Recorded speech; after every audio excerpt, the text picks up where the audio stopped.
अंधेरे को उजाले ने दूर किया, धरती ने अंगड़ाई ली, सुंदरता जागी, भोर की किरणों ने रस टपकाया, चारों ओर सुरों का जादू फैल गया। सुर जो पंछी की बोलियों में है, सुर जो पानी की लहरों में है। ताल और सुर का मिलन शरीर और आत्मा का मिलन है। एक के बगैर दूसरा अधूरा रह जाता है।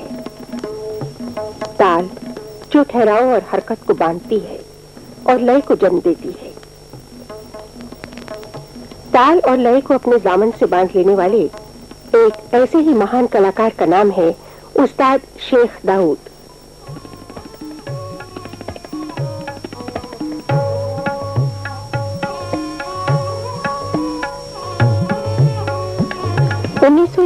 के संगीत नाटक अकेडमी अवार्ड के विजेता उस्ताद शेख दाऊद ने तबले की कला में एक कमाल पैदा कर दिखाया। फन की नजाकतों और बुलंदियों को पा लिया। तबला उनका जीवन है, उनका ओढ़ना बिछोना है, उनका इश्क है। शायद वो तबले की तरफ देख भी लें तो उनकी ख्वाहिश भांप कर उसमें आप ही आप थाप जाग पड़े। उनकी उंगलियां तबले पर थिरकती हैं तो ऐसी नरमी से जैसे फूल की पत्ती को छू रही हो। दाऊद साहब उन कलाकारों में से हैं जो कला को सीखने में हर चीज तज देते हैं और कला की बुलंदियों को छूकर ही दम लेते हैं।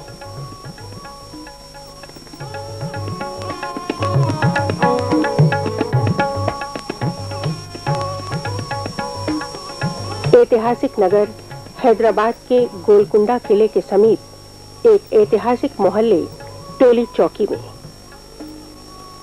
आज की सुहानी सुबह हम उनसे मिलने उनके घर जा रहे हैं।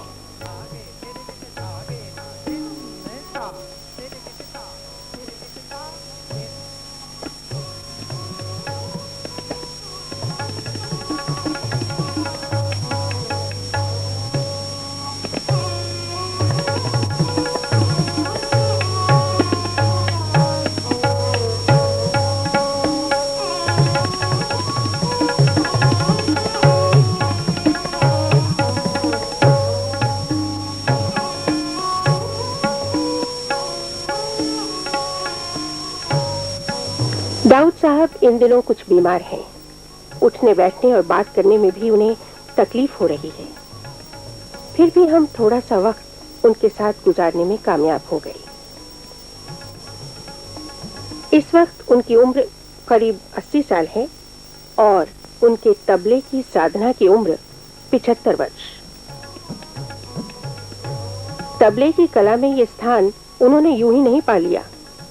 बचपन से उन्होंने अपने जीवन का एक बड़ा हिस्सा इसकी साधना में बिता दिया और संगीत नाटक अकेडमी अवार्ड के अलावा कई और पुरस्कार हासिल किए।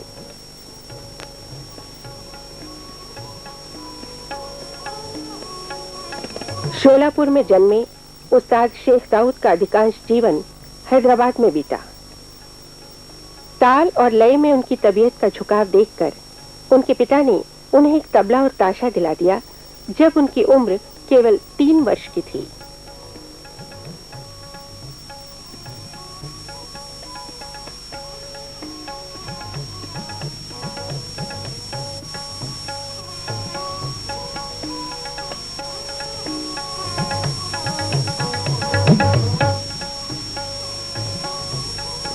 साल की उम्र में वो हैदराबाद आ गए और उस्ताद अल्लाह दिया खां के शागिर्द बने। बाद में उस्ताद जहांगीर खां से भी उन्होंने तबला सीखा।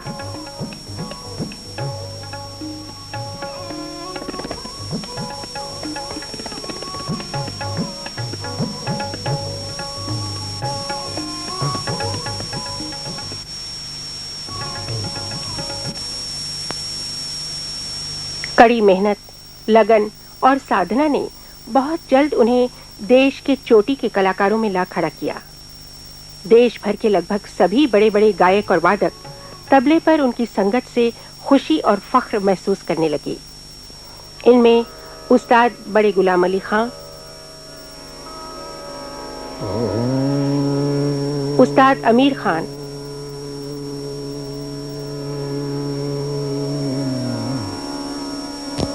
पंडित भीमसेन जोशी,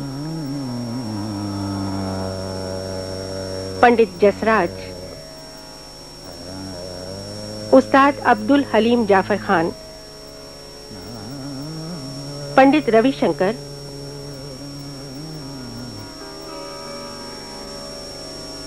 उस्ताद विलायत खां और बेगम अख्तर शामिल हैं।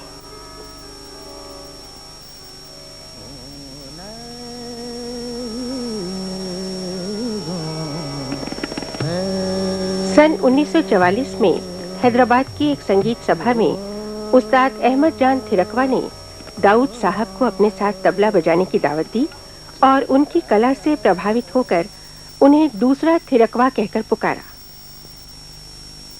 उनकी तबीयत में बला की सादगी रही है। छोटे बड़े हर कलाकार के साथ संगत करने या उसे शिक्षा देने में वो कभी पीछे नहीं हटे। उन्हीं के अपने शब्दों में, मैं 1936 में यहाँ आया। आने के बाद मुझे एक मौका मिला खान साहब अब्दुल करीम खां के साथ बजाने का, और मेरे उस्तादों ने ये कहा था कि बेटा जिनको भी सिखाएंगे उनकी दिल आज़ारी न हो। तो मैं जो अब तक जितनी भी खिदमत किया हूँ, मेरे कम से कम 60-70 शागिर्द इस वक्त बजा रहे हैं हिंदुस्तान के मुख्तलिफ मकामात से, और कुछ बाहर से भी आके सीखते हैं। और रेडियो स्टेशन में 38 साल मेरी सर्विस के पूरे हुए। वहाँ बड़े से बड़े कलाकार बहुत सारे आए, उनके साथ भी मुझे ठेका देने का मौका मिला। और छोटे छोटे बच्चों के प्रोग्राम के युवावानी के बच्चे भी ख्वाहिश करते हैं कि भाई दाऊद साहब बजाएं। अब हमारे ऑफिसर बाज़ वक्त कहते हैं कि भाई ये तो बड़ा कलाकार है, हम कैसा नहीं। मैं बोलता हूँ कि नहीं, वो भी कलाकार, हम भी कलाकार, हम उनकी भी सेवा करेंगे।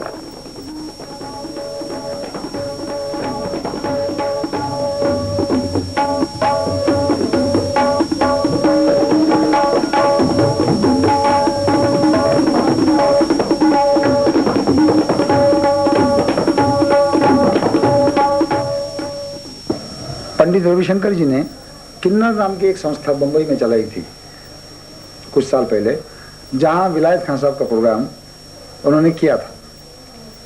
उस प्रोग्राम में दाऊद खान साहब को बुलाया गया था। तो दाऊद खान साहब ने यहाँ से चिट्ठी में लिखा उनको कि मुझे आने जाने का सेकंड क्लास का बर्थ और 500 रुपये दे दीजिए प्रोग्राम के लिए। उतने में ही उसके दूसरे ही दिन विलायत खान साहब का वहाँ से टेलीग्राम आ गया कि खान साहब आप कम से कम प्लेन का किराया और आपको 1000 रुपये मैं दिलवाने की कोशिश करूँगा, या आप वहाँ से टेलीग्राम कर दीजिए, आपको मिल जाएंगे।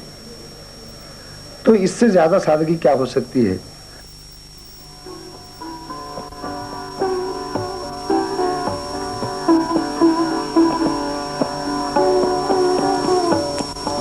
बड़े कलाकारों की तरह उनकी तबीयत में जहां सादगी है, वहीं उनके दिल में मोहब्बत ही मोहब्बत भरी है, शागिर्दों के लिए भी और अपने परिवार के छोटे बड़ों के लिए भी।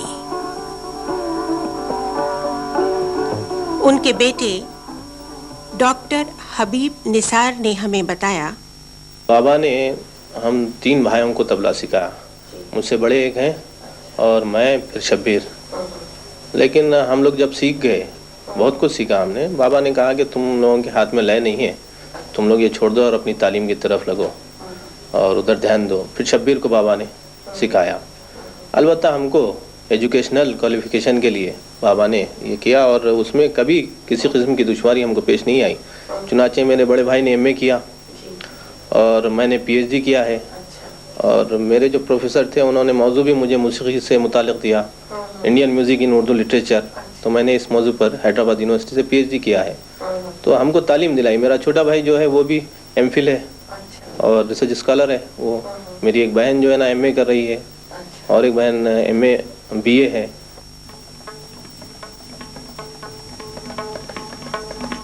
तबले से तो उन्हें इश्क है ही, मगर उन्हें पखावत, शास्त्रीय गायन और बांसुरी का भी अच्छा ज्ञान है। उनके तबला वादन में भिन्न भिन्न घरानों की झलक मिलती है। इस विषय में हमने उनके पुत्र शब्बीर निसार साहब से बातचीत की, जो स्वयं भी एक उच्च कोटि के कलाकार हैं और इस समय गवर्नमेंट म्यूजिक कॉलेज में तबला सिखाते हैं। एक्चुअल तो इनका घराना लखनऊ ही होता है, फर्रुखाबाद यानी पूरा। लेकिन उसके बावजूद इन्होंने जो है अलग अलग उस्ताद हमसे सीखा, तकरीबन कोई 5 उस्तादों से गंडा बनवाया इन्होंने, जिसमें से दिल्ली घराने के भी थे। पहले जो उस्ताद थे वो कासिम साहब, वो दिल्ली घराने के उस्ताद से भी गंडा बनवाया था, यानी बाबा के उस्ताद। तो उसके बाद जब हैदराबाद बाबा आए तो यहाँ के जो उस्ताद थे अल्लाह दिया खान साहब, वो एक्चुअल दिल्ली के ही थे, लेकिन वो लखनऊ का भी सीखे थे और फर्रुखाबाद भी। उसके बाद और उनके साहिबजादे जो थे मोहम्मद खान साहब, उनके पास भी इन्होंने सीखा। फिर मिरजकर, महबूब खान मिरजकर जो पूना के थे और वो भी दिल्ली घराने से ताल्लुक़ रखते थे, उनसे भी इन्होंने सीखा। उसके बावजूद भी बाबा ने इन्होंने खुद ने अपने इतनी सारी मंदिर की है कि एक हैदराबादी स्टाइल बन गया है वो। तो इस हिसाब से वो अलग अलग घराने का मुकम्मल बात बजाते थे। बाबा को ऑफर कई आए, गवर्नमेंट ऑफ इंडिया ने भी दिया और दूसरी कंट्रीज़ ने भी इनवाइट किया, लेकिन बाबा को हैदराबाद से और अपनी फैमिली से कुछ इस तरह की दिलचस्पी थी कि वो बाहर जाना नहीं चाहते थे। और दूसरी जो सबसे अहम बात है, बाबा ये कहते थे कि इंडियन म्यूज़िक जो है वो रशियन या अमेरिकन जो समझ नहीं सकते, वो लोग इसकी क्या दाद देंगे, सिर्फ वाह करेंगे।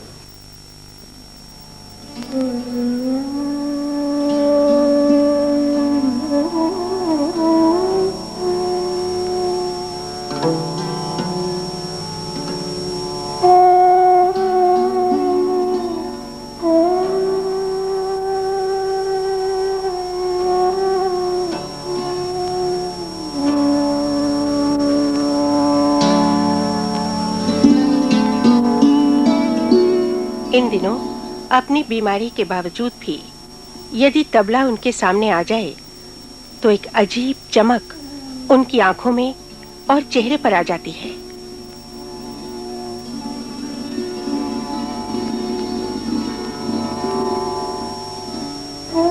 वो पवित्र चमक जिसका संबंध इस दुनिया से नहीं है, वो तो एक रूहानी चीज है। फन की सलाहियत खुदा की देन है और कला की साधना उसकी पूजा।